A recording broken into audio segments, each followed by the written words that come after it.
going thing. Zachariah Jackson, BASA News. I'm here at MAD. What? MADV. MADV? Means Men Against Domestic Violence. Me's or men? Men. Men Against Domestic Violence. I'm with Wilbur. Ross. Wilbur Ross. Of course, I knew your name. Wilbur, you was talking the other day to me about taking the domestic violence series, or that you do, the things that you do here, putting it, formalize it into a play for the schools. Are you talking about the high schools or grammar schools? High school. High school. I think, grammar schools, they're still not, well, I can't even say that. They could be aware of domestic violence. I think they could. I think I think so too. But what I want to do is take it to the schools and into the high schools and trickle it down to the grammar schools also. Okay. Sure. I don't know how in depth we're going to go with it, but it's something that needs to be addressed. Will it be a one-man play, or will it be a play with a few characters? I think it would be best to do with characters, where we would do skits. And what I would do is would have a questionnaire at the end of the play. Sure. And have the kids or the students reply on the play by answering the questions like, hey, what would you do in this skit? Okay. How would you solve that problem? Sure. And I think that's a thing where if you do it that way, you're finding out that they're listening. Sure. What made it, normally you don't hear of men talking about domestic violence.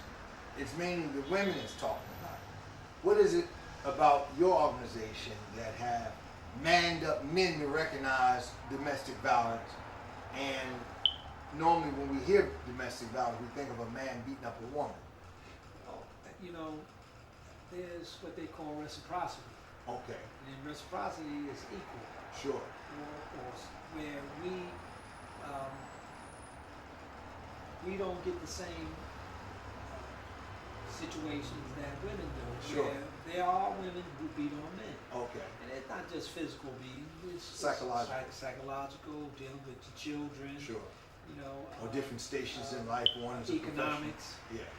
These things are not addressed like you're physically putting your hands on a woman. Yes. We need to address all issues of domestic violence, not just physical abuse. But all of it. All sectors. All sectors. I would like to have a membership of men who 15,000 of us. And you could say, listen, legislation changed some of these rules. Sure. Because, it's not fair. Sure. Domestic violence is something that when they talk about domestic violence, they only talk about women being abused. Sure. Not men. Men are abused all the time, just like women are. Sure. I would say it's equal. What made you put this organization together? How long has this organization been in existence? Well, I just finished showing you a piece of paper where they put me on probation. Sure. In 04. So I was riding on Lyons Ave with a friend of mine named Binky Brown, and we was riding, and I said, I don't think this is fair that they put me on probation. Of course, I didn't do this. I didn't do it. I didn't do what they're saying I did. And Sure. we were just riding. I said, we should start an organization. He said, MADV. I said, what MADV mean? He said, Men Against Domestic Violence. I said, that's a good name for the organization. So, I went about going to probation, anger management, doing all the things that the courts mandated me to do. And then they how you say it, they violated because I didn't go. I didn't do the things that they asked me Sure. to do. You know, report, do the drug screening. Drug screening, no. I didn't want to do that because I wasn't doing it. Sure. Family counseling, you know. So when they went against it, and then what made you say, hey, let's just put this organization together? Well, when did you start? Well, when they violated me the second time. When they violated me the second time, I knew I was going to be sentenced to something, maybe jail time or something. So when I walked into the courtroom, the judge asked me, no, first of all, the prosecutor wanted to give me 90 days. Wow. The judge A told working man. Yeah, the judge told, I'm not giving this man no 90 days. So he said to me, Mr. Ross, what do you think would be a good sentence for you? And my first thing was, in my head, was have a community basketball tournament for the community. And he looked at me and he said, Did you say that? Yes. Oh, you actually said it? I actually said it to him. And he said, I've never done that before. He said, get it done. So I went about doing what I needed to do to do the basketball tournament. And I tried to get Shabazz High School as the site for the games. And at that time, there was a lady who was, I think her name was Bull. She was the superintendent of schools at that time.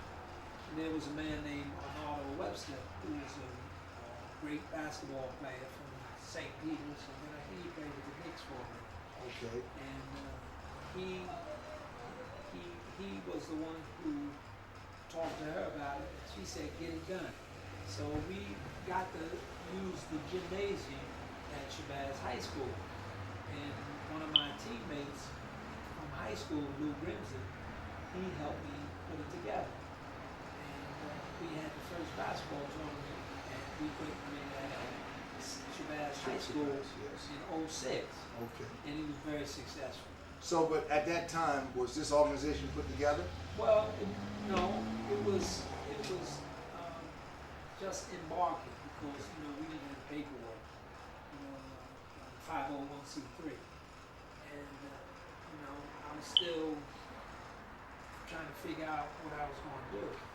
So in 2008 is when I started to put the paperwork together. And I finally got it, it was going into 2009. By the time we did the paperwork and everything, we got the letter from the Internal Revenue in 2010, April of 2010. And I still didn't do anything with it. I didn't have any more tournaments or anything. I just let it go. And they took it from me in 2000. They took what from you? They took the 501c3. Okay. They took that from me in 2013. So I had to reapply for it again in 2015, and I got it back in about a month after I got it. And you would hear the naysayers say, "Oh, it's going to take you a year or two to get it back." But see, I put people around me that were smarter than me To help me put it together. And we had a, what do you call it? A template. Okay. We had the template for the 501c3. So all we had to do is do it again and hand it in. And that's what we did. And so in April of 15, they sent the 501c3 letter back to me stating that I was reinstated. So me being reinstated, in 15 we started to have the basketball tournament again at Weequay Park. Okay. And it was very successful that year. Hey, And these guys are not getting a ticket. no, Holy so okay.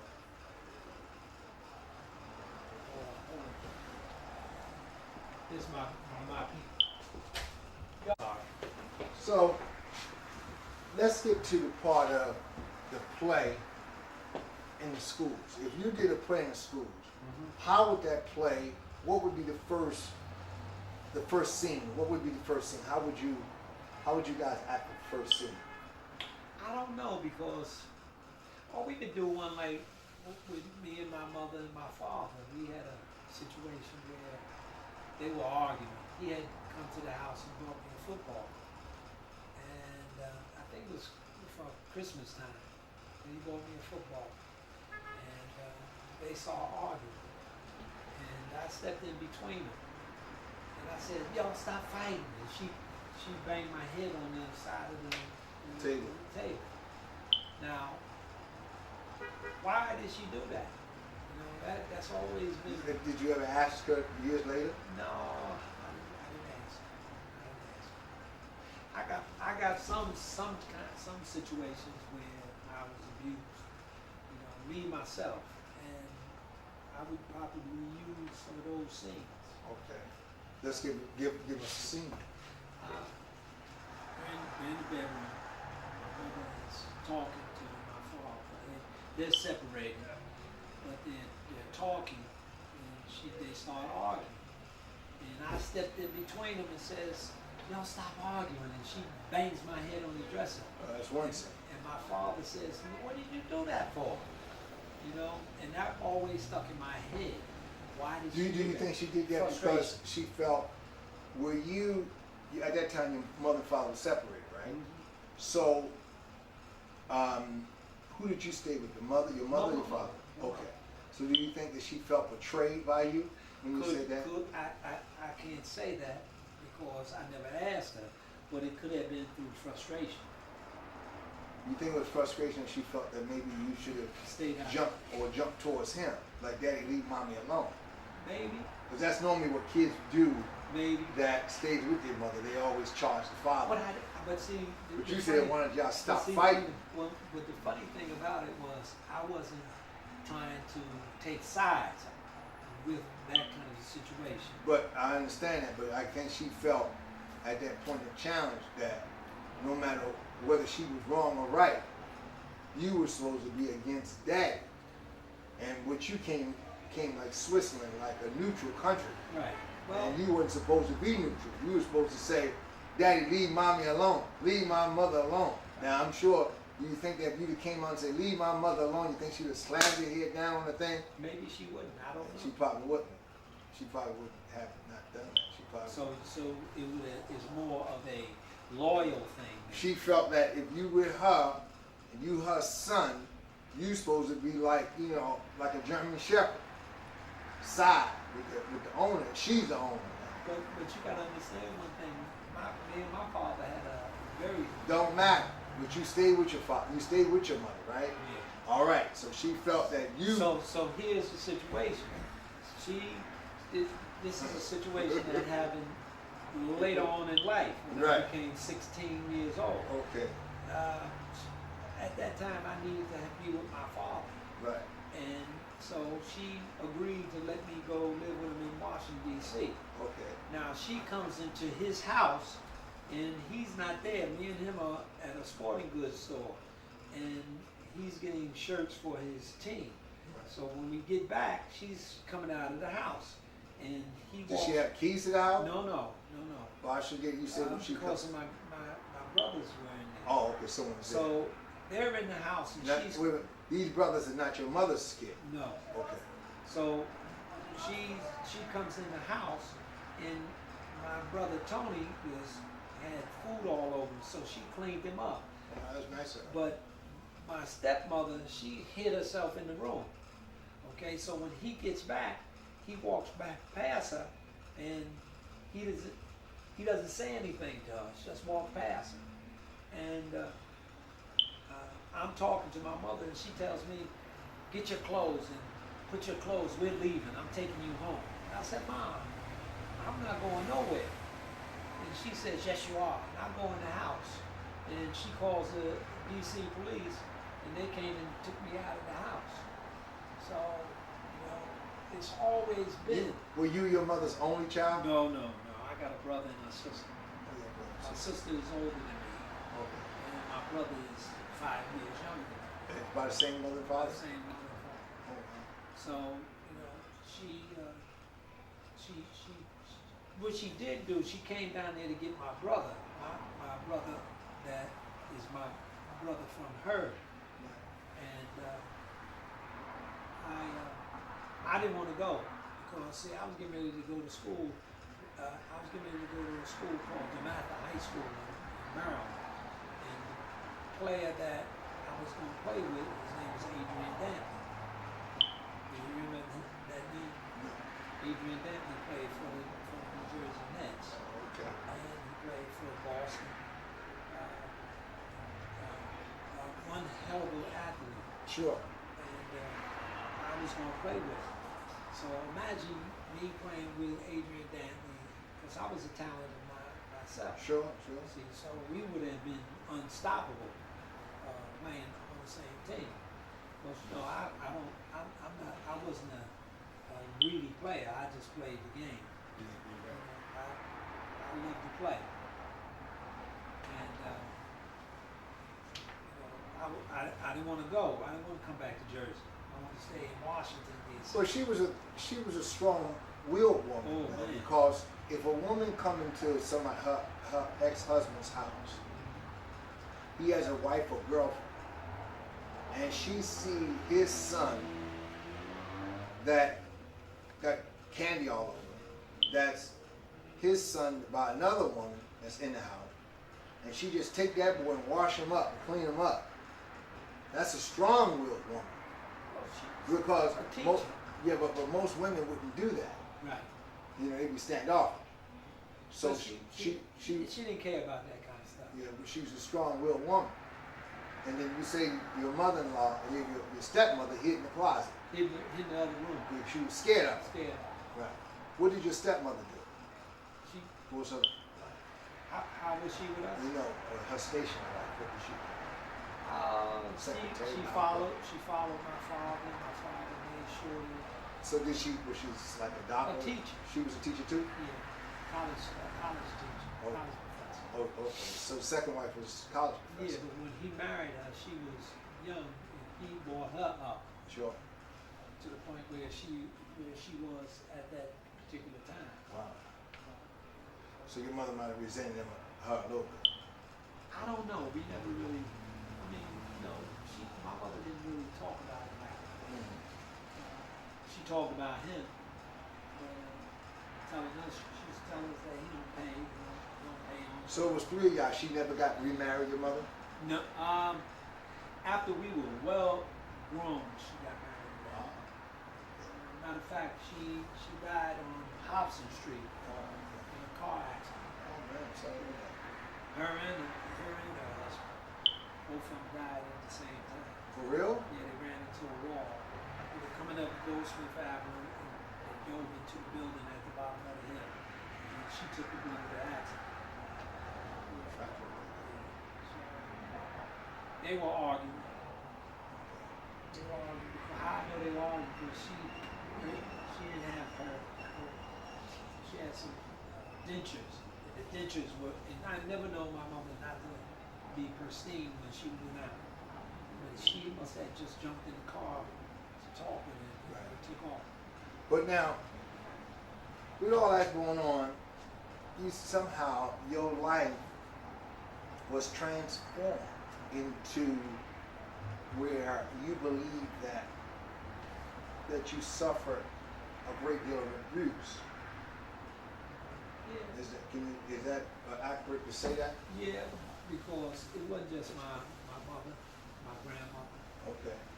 They used to Now, verbally abuse. do you get abuse confused with discipline? Because sometimes discipline, if the opponent is not aware, a discipline can be abuse, because discipline is saying you can't do this, and you can feel that it's abuse because you can't do that. You follow me? Well, that's a heck of a subject to talk about. Could that be? See, back when I was growing up, Sure. see, I'm 64, so when I was growing up, I don't think they talked about domestic violence like they talk about it Nah, today. yeah. So I used to get my behind tore up with a barbershop razor. I think most of us did the iron cord.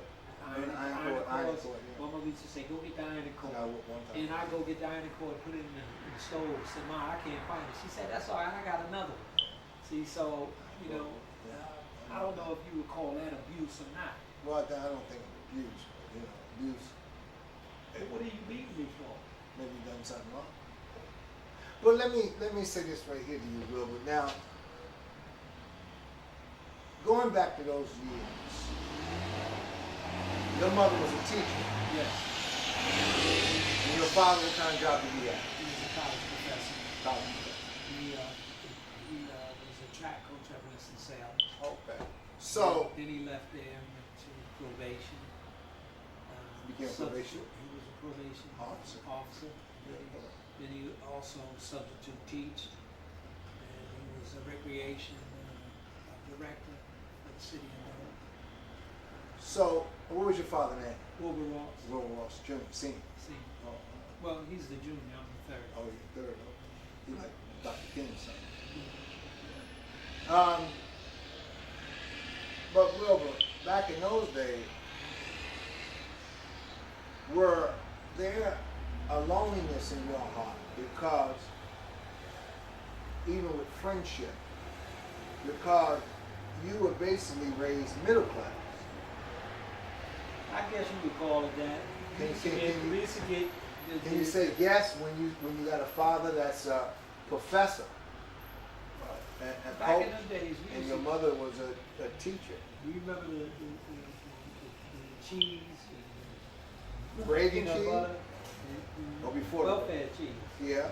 We used to get that too. Well, yeah. I mean, imagine if you were living in a community, you got it. But Yeah. You See, probably so would have I didn't lived look- if you didn't get it. I didn't look at Harvey like we look at Harvey then. Well, It wasn't like that. well, for you see, you don't have to look at it that way, Wilbur, because if your mother was a teacher, what year we going back? Give me a year. 62. Oh, come on now. 1962? There were a whole lot of poor black folk back in 1962 because segregation really wasn't over yet. But look, if you roll down on Belmont Avenue, Which is you urban look- turning today. which is urban turn of the day, and you look at the projects that were there on that street, they didn't look like they look when they tore them down. Well, And you didn't know if they were, you would see people sitting out, but if you didn't go into those projects, you didn't know if it was, you Well, would the think that projects- they were middle class too. but back in That's how I those looked at days, the projects was brand new. Right. I think that you looking at, you talking urban turning, you talking about the Reverend Hayes homes. The Hayes home. All right, and Right those across the street from precinct. Kruger's.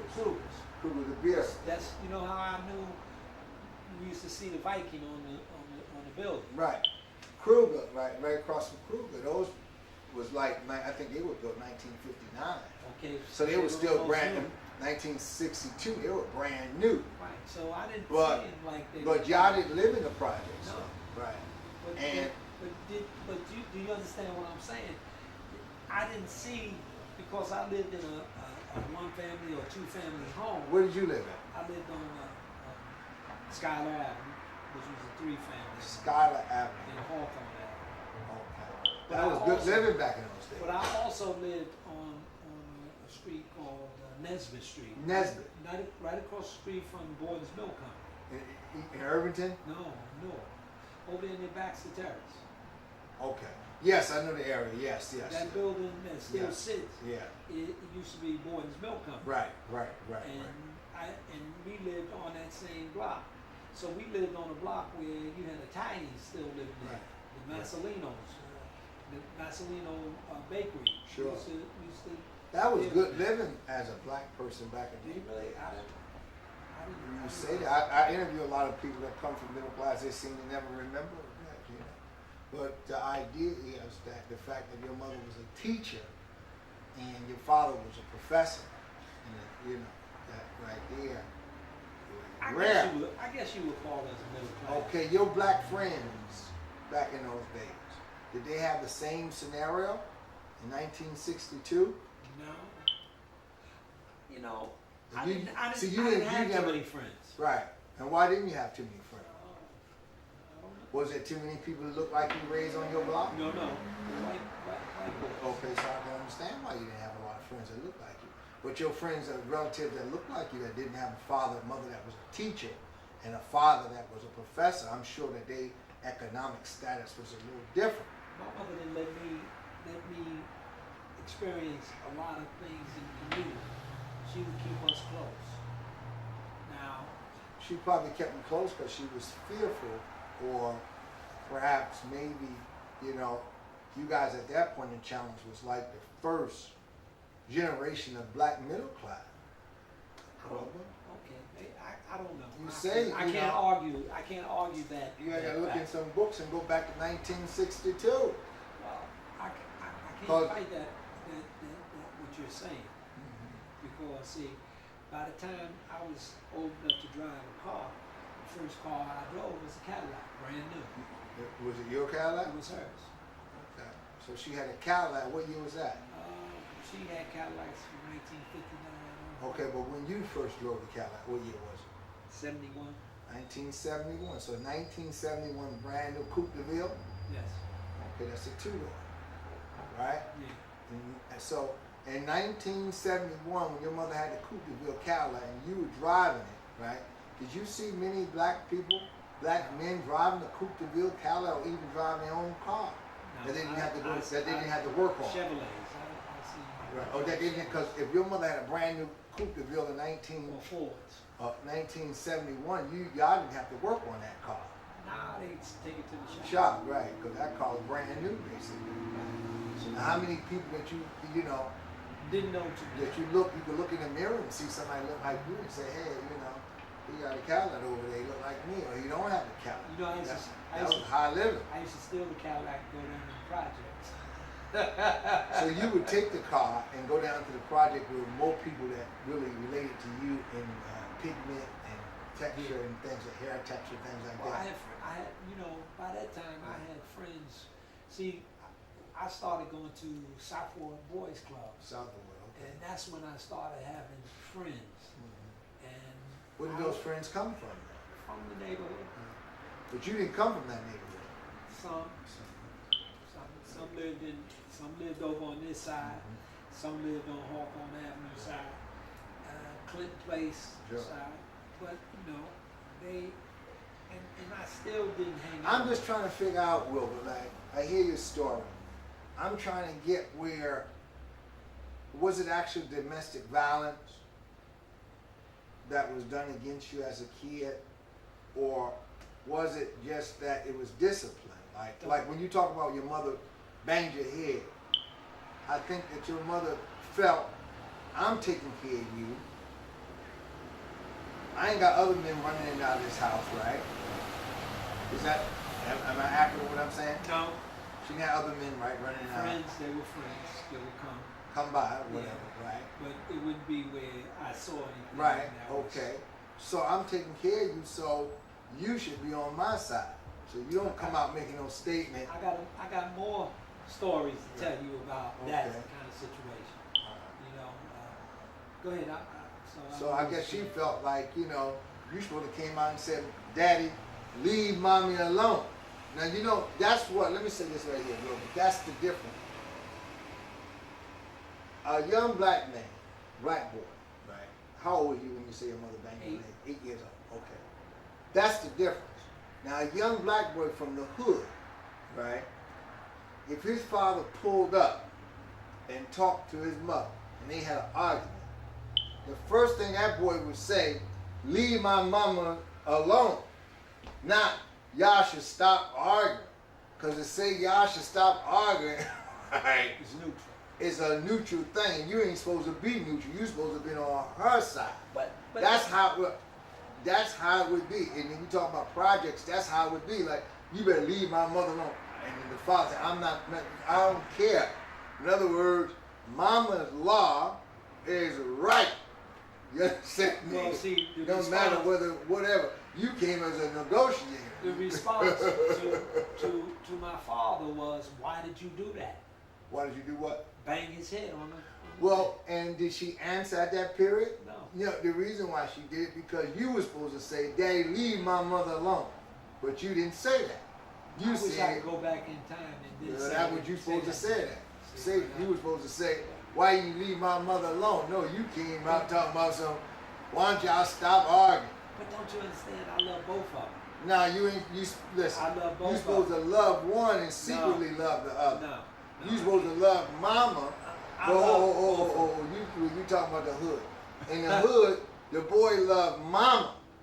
And he secretly know and love daddy. Well, what did you just say about me? Did you say that I grew up privileged? Right. So if I grew up privileged, I love both of them. But you said you didn't realize you grew up privileged. So you're so the one then, that said that. No, but I'm just saying that you supposed to still take on, but your mother still felt that you were supposed to take on the position of, I'm here to protect mama. But don't you understand? Mama is the president. You're the My secret mother- servant. See, my mother, because of my name being the same as my father, she used to pick at me on certain things. So, you know. Maybe she picked at you because you remain neutral. That's what she might pick on you, because you probably, you was a split image of you. No, She's sitting I there look cooking like for her. you, raising you. I look like her. Right, not look, I mean character. That you got his name, but Well, you remain yeah. in neutral. Well, Did you ever I- talk about your father to your mother? Yeah, all the time. Talk down about him? No. Well, then that's another problem. You were supposed to talk down. See that? That's another problem. See, now you make this. See, you make this really domestic violence. Really, Now. you were too educated for yourself. You didn't know how to play the game. Well, like I said, that's a form of domestic violence. That's a form. Even I knew how to play that game. Well, I love my mother, father just as much as I love my mother. But I would whisper in my ear all the time, Mommy, you the smartest one. I would whisper things. They like hearing stuff like that. Yeah, they do. Well, I know one thing. Did you love your father? I love my father, but my mama was law. You understand? Mama was law. Hey, mama was law, man. Yeah, come on. Well, you know, when That- I got because older, that's when just- when he would say things about her, I said things about him. I told him, you know, you don't have no right to talk about her, because I seen you do things that But you did you wasn't say supposed that to in do. front of your mother? No. Well, see, there you go. You supposed to utter that at the table. Say, Ma, I think that you. That's the best violence. Yeah. That's the best violence. You But now gonna say that? you make When me. when you were biting a big piece of chicken, and you didn't say that, you didn't tell Mama she was the greatest. I told my mother I thought she was God. I didn't know. I never knew Well, God. she was God. Well, to me she was. But she brought you here. Right. I said, you God. She paused, and I didn't get a beat. I know I got a bigger piece of chicken that day. 2 or 3 pieces. Cornbread. Lima beans big as my eye. Because you was on Mama's Come side. on now. I understood that game though. You can't do that. Well, And my mother and father was together. Yeah, I didn't come up in a separate house. My mother and father was together, but I side with my mother all the time. Why? I tell you why I side with my mother most of the time. All the time. Because daddy was good, but daddy was like a free lunch sandwich. Mama was a home cooked meal, meaning that anything should happen, right? Mama gonna stay there unconditionally. Now, daddy, I wouldn't say that. He would have married somebody and threw me out the house. Well, that depends on how Well, listen. how your behavior was. Well, regardless, if I didn't act right, maybe the other you know woman, all about the your other mother. woman might not like me or whatever. And man, I could see myself, looking for a meal. I didn't really like my stepmother either. But I I'm just got saying. along with her, but Yeah. my But did mother you- was mine. But did you utter that to your mother though? Did you tell your mother that? Did you tell your mother that? Did you? Well, did you? That I didn't like. No. Did you have a State of the Union? I would have a State of the Union address with Mama. I want to stand up there and talk like the president for at least 15 minutes. Giving us a dissertation. Yo, man, talking about the things that she's done and how she's helped me, and I would be of no value without you. Oh my God, this stuff I'm talking. You know, me and my mother, we got along to a certain degree. I don't know. I was strong-minded my own way. Sure. Just like I am now. I'm Sure. still strong-minded.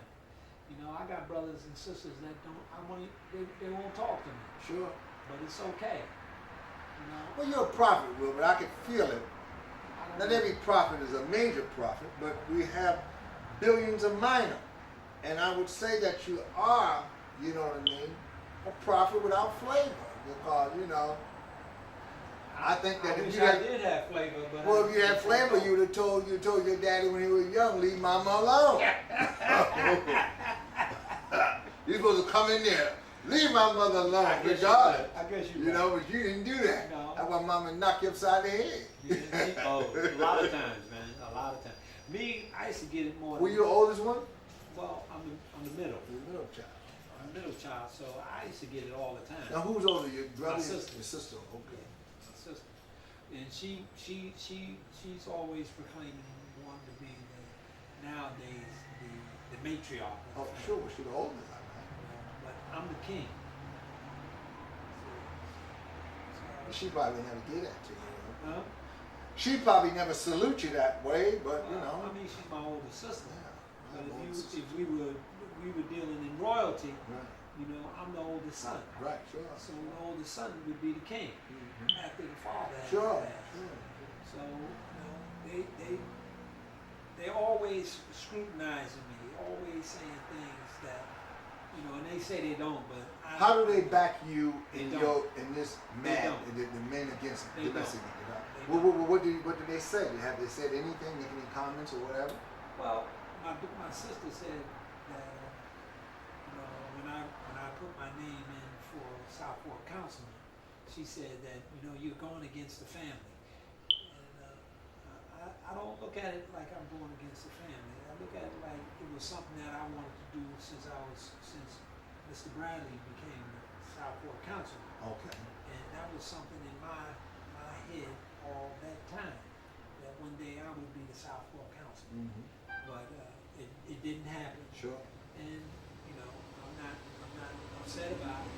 But see, when you're a winner, you lose some things to gain some things in the future. Sure. You know, so I don't look at that as a defeat. Just look at it as something that did not happen for me. Sure. But I learned a lesson from that situation. No, they don't. They don't support. They don't even come in here. Sure. But they know it's here. Yeah, they know it's here. You got nephews? They ride and right stuff? by. What about nephews? No, none of them. No.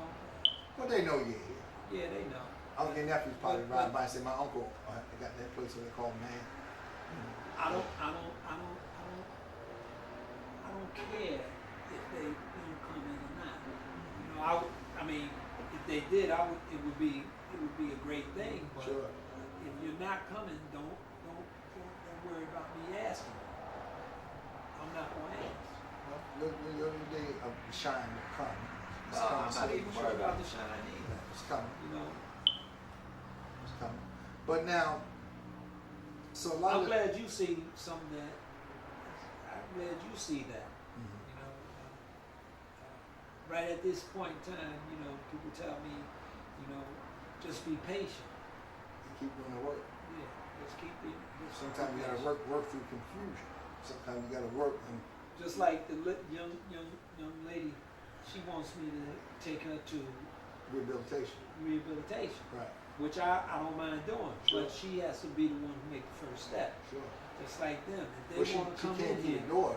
if they want to come in here and see what I'm doing, they got to make the first step. Sure. I'm not going to invite them. I'm not going to do anything. Well, in all fairness, you're a puller to the community. This is what's missing in the black community.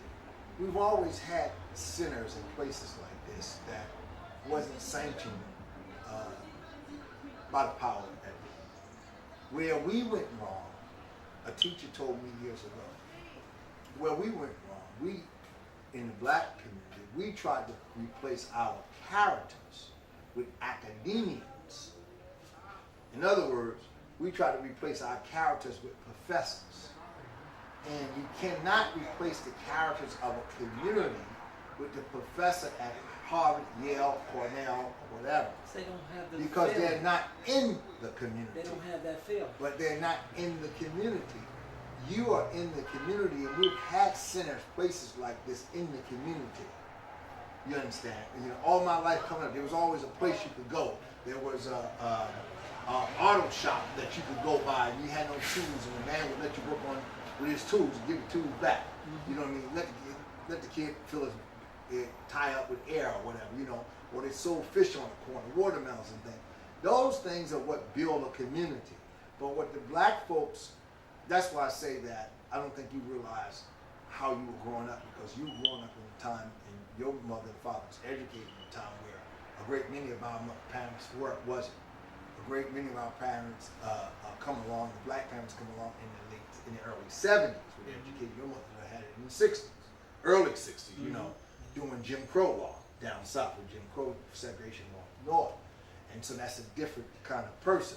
So what I'm saying is that what we did was, when we started going to college, Joe on the corner that could fix your tire, you know, we traded him in for Minus, you know, or Meineke, you know what I mean? You know, we call him Jack Lay. Yeah, right. We call them Jack Lay, but we put them down. We put them down. They just as good as the main. And a lot of times they're better. But the idea is that that's what builds a community. If you drive into any of these communities, no matter of the fantasy or the fantasy that most people drive by the community, look into any white community, there's people in the community that's stable in the community. They're part of the community. Now, that's Joey riding his bike. He's been riding that bike all the time. That's what he does. You know, in our community, it had become more, what degree, and you know, are you a professor or you're a doctor, you know, a lawyer, whatever, you know, it became too high. And so that's why we have a lot of problems. So you're stable. The young lady come here for help. Well, guess what? She didn't go to Rutgers University for help. She came right here. And you're right here in the corner. But see, the crazy thing about it is, you know, I listened to the leaders of yesteryear, and they told us, go to school, get your degree, and do something good. And they wouldn't even tell us to do something good in the community, just do something good for yourself. But see, I went to school. I didn't know I was going to be a college graduate, because I had problems growing up with the academics. Okay, so what high school did you go to? Weequahic High School. So I'm still in the same community that I. What year?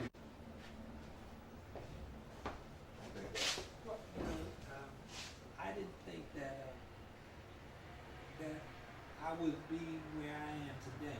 Okay. Because see, I didn't use my college degree. I used. I became a longshoreman. Sure. In 1979. That's more of a labor job. It's a labor job.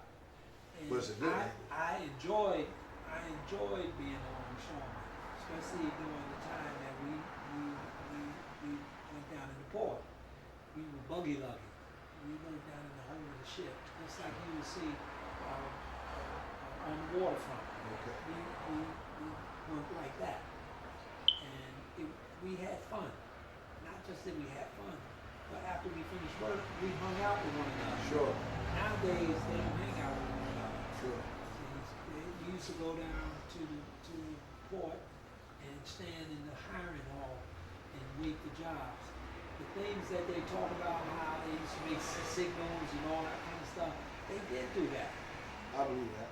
See, so I didn't use my degree to be a teacher. Sure.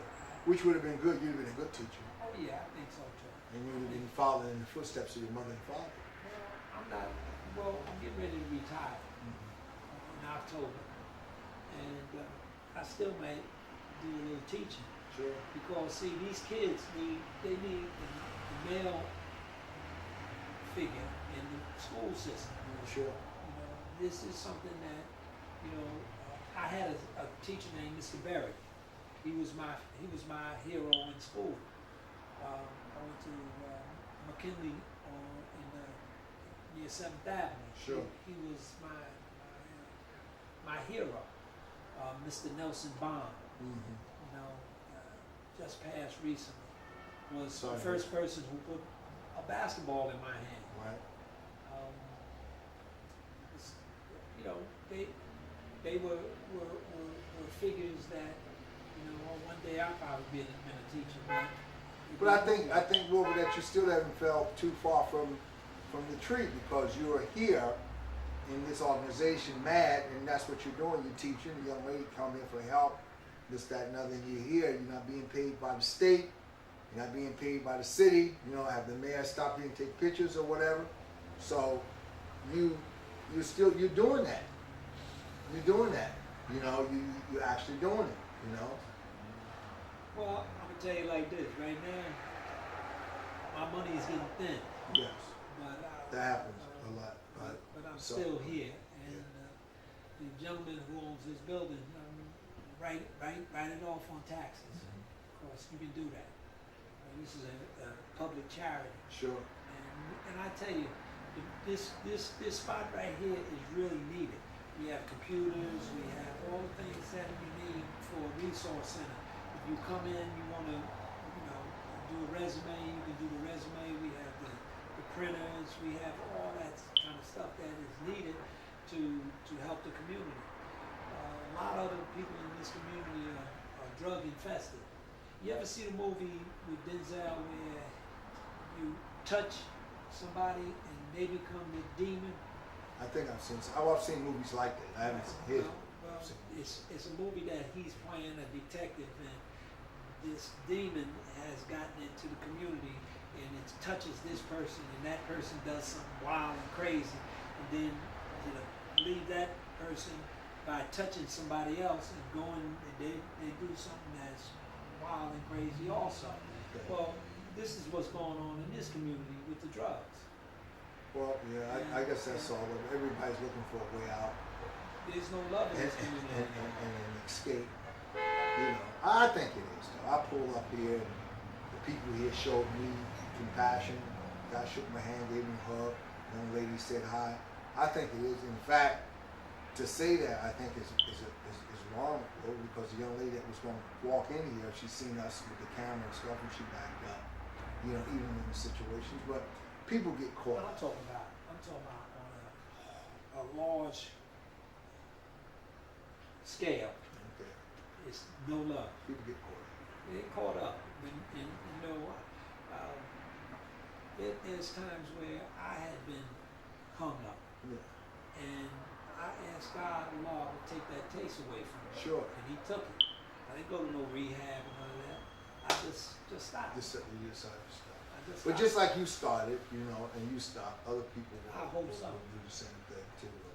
So I always pray for them. keep on praying and keep doing the work. And you may have to scale back on things, but continue to do the work. We need people like you in the community, and that right there is real. Okay, Wilbur, how would people reach out if they need your help? Talk to the giver. Well, my office is on. I bring your voice in. My office is at 361 Lyons Ave. If you need any help, and we can help you, we'll do the best we can. Right now, I'm trying to make alliances with other organizations that do certain specialties. Sure. You need to get your flyers together too, because when they have those plays downtown Newark, you need to go there and pass your flyers out. Right. Because I had a play the other day downtown, broken window or something like that, and it was a domestic violence play also, Okay. and that would have been a good play to have your flyers out and things like that. Well, And maybe get little things to sell, candy bars or something, to bring some funds into the organization. You know what I mean?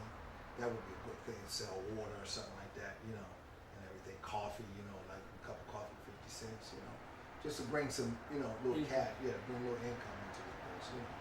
I've always, you know, and that's a good idea, because I'm wondering, what do I do to generate a little bit of capital in here? It's okay to help you, but the thing is this right, you have to set up a little something, like, you know, a cup of coffee, candy bar, $1, something like that, just to bring some funds. And then the people that come in, they wouldn't mind paying you also.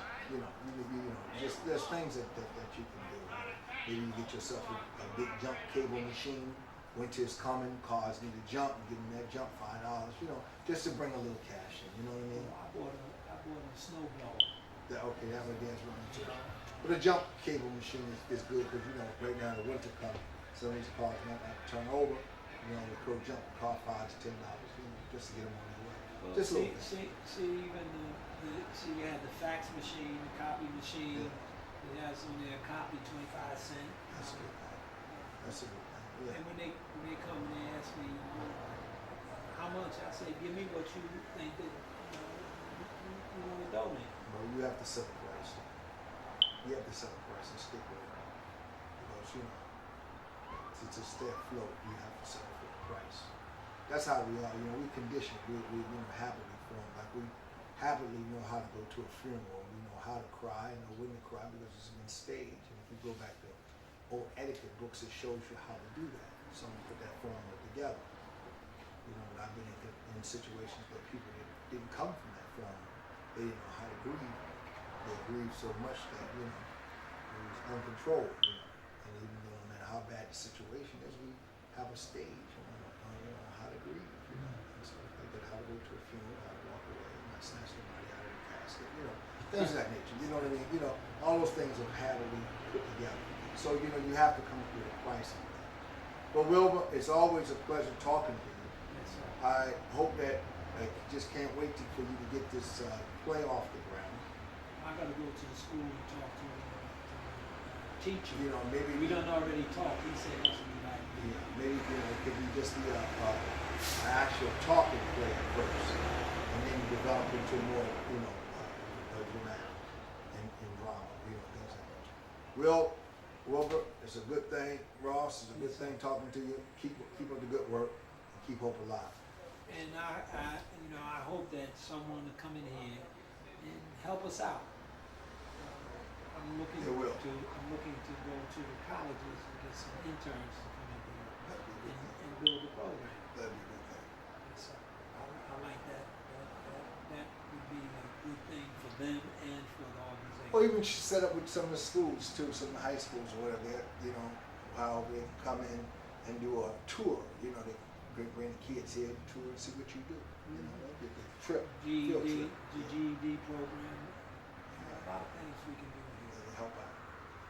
Okay, well, you see I'm here at Wilbur Ross' place called MAD, M-A-D, Men Against Domestic Violence.